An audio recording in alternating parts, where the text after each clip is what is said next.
HBO executives. I am here today to present you a new docudrama idea on the Untouchables. My name is Jason Ali, by the way. And alright, I want to begin with who my targeted audience would be. Of course, there would be probably explicit language, sexual content, that kind of thing, because I'm targeting the adults and the mature audiences. Because that'd be more realistic than targeting the children. I'd be able to provide a more realistic account of the Untouchables. Now, if you don't know who the Untouchables are, they are a group of 11 of the best prohibition officers, led by Elliot Ness, who were given the task by President Herbert Hoover to take down Al Capone.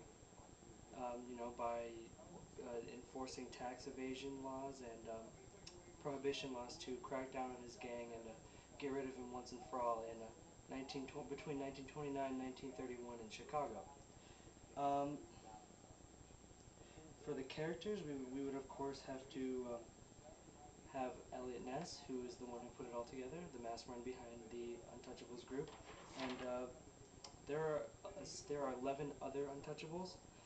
Martin J. Lahart, Samuel M. Seeger, who was a former death row corrections officer at Sing Sing Maximum Prison, Bernard V. Clunan, Lyle Chapman, Thomas Friel, who was a former Pennsylvania State Trooper, Joseph Leeson, Paul W. Robsky, Michael King, William Gardner, who was a former African American or Native American football player. He was the oldest one, 50 years old.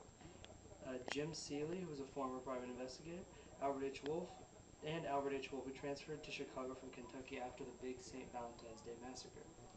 Now, who you want to play these parts is totally up to you, as long as you get the known people, such as the former Native American pro football player who's 50 years old, correct. The rest is up to you. They were namely called the Untouchables because, they're untouchable. They didn't respond to bribes by Al Capone's gang. They were known as some of the toughest and most reliable policemen around, and as long as you can fit that description, I think you'll be fine. As far as sets go, we want it to be, of course, in Chicago or someplace that looks like 1920s, 1929 through 1931 Chicago, because that's when the Untouchables were active. Of course, we would need, sort of police costumes and old mobster costumes, things like that, that would fit from the 20s, 30s time period.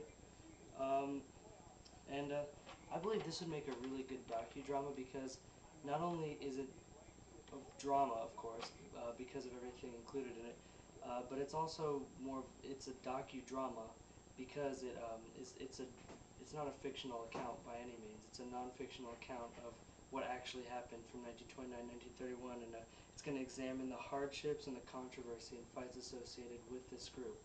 And alright, that's all the time I have for now, but I hope you take a look into this. Once again, my name is Jason Ali, and I would really love if you could get back to me on whether or not you could do the Untouchables. Thank you.